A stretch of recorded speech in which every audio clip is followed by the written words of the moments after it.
काल सुनेत्रा पवार यांची एक पत्रकार परिषद झाली। या पत्रकार परिषदेत सुनेत्रा पवार यांनी काय सांगितलं त्यापेक्षा चर्चा अधिक रंगली ती सुनेत्रा पवारांच्या पत्रकार परिषदेआधी नेमकं काय संभाषण झालं त्याचं झालं असं की राष्ट्रवादी काँग्रेसचे नेते आनंद परांजपे आणि आमदार सरोज आहिरे हे पत्रकार परिषदेपूर्वी कुजबूज करताना दिसले।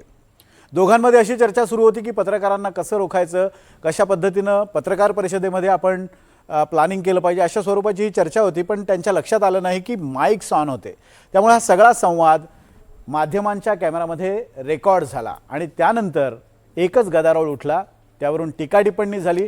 नेमकं काय घडलं होतं या पत्रकार परिषदेआधी आपण पाहूयात। सुनेत्रा पवारांच्या पत्रकार परिषदेतली कुजबूज चव्हाट्यावर। सुनेत्रा पवारांवर कोणाचं नियंत्रण? सुनेत्रा काकी जरा सांभाळून, पुतण्याचा सल्ला।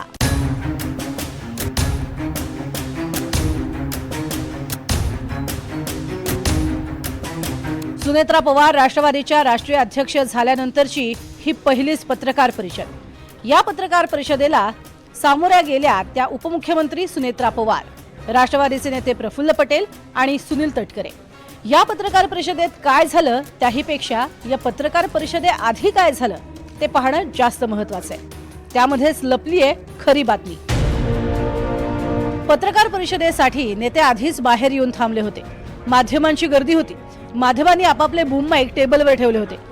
टेबलाच्या मागे राष्ट्रवादीचे नेते आनंद परांजपे, आमदार सरोज आहिरे उभ्या होत्या।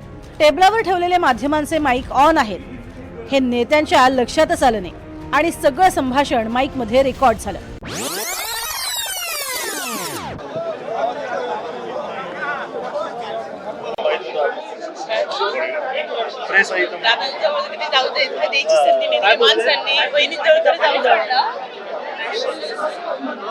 तुम्ही क्वेश्चन्स नका घेऊ, तुमचं बोलून उठाल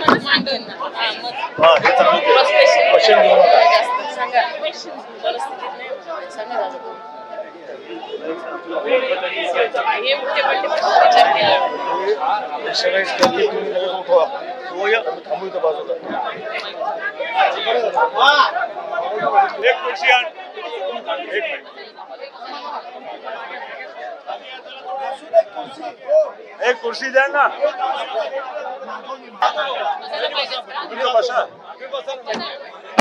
आम्ही सगळेच मिळून संपन्न महाराष्ट्रासाठी, पक्षास वाढीसाठी आणि पक्षातल्या सगळ्याच तळागाळातल्या लोकांपर्यंत त्यांच्या कल्याणासाठी झटण्याचं आम्ही आश्वासन दिलेलं आहे।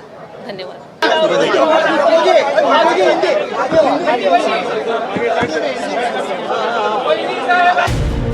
हे संभाषण रेकॉर्ड झाल्यावर 4 प्रश्न उपस्थित झाले।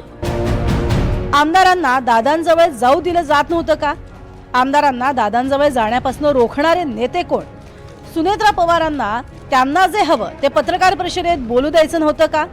पत्रकारांच्या उलट्या सुलट्या प्रश्नांना कोण आणि कशासाठी घाबरत होतं?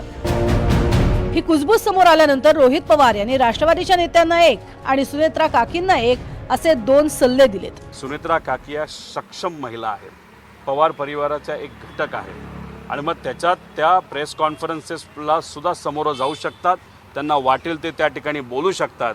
जर कोणाला वाटत असेल की सुनेत्रा काकींना आपण कंट्रोल करू शकतो व दादांना कंट्रोल करता येत नव्हतं पण काकींना करता येईल, तर ते भ्रमात आहेत।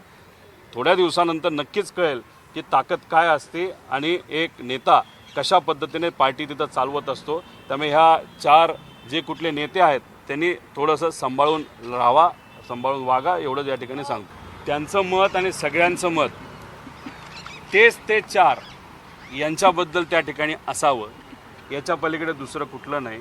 आणि एका महिला आमदारांनी ते बोलून दाखवलं, ते एका व्हिडिओवर आलं आणि ते लोकांपर्यंत पोचलं। याच्यावरच समजून घ्या की एखाद्या नेत्याला जर आमदारांपासूनच लांब काही लोक ठेवत असतील, ते 4 लोक ठेवत असतील, तर मग बाकीच्यांचं काय?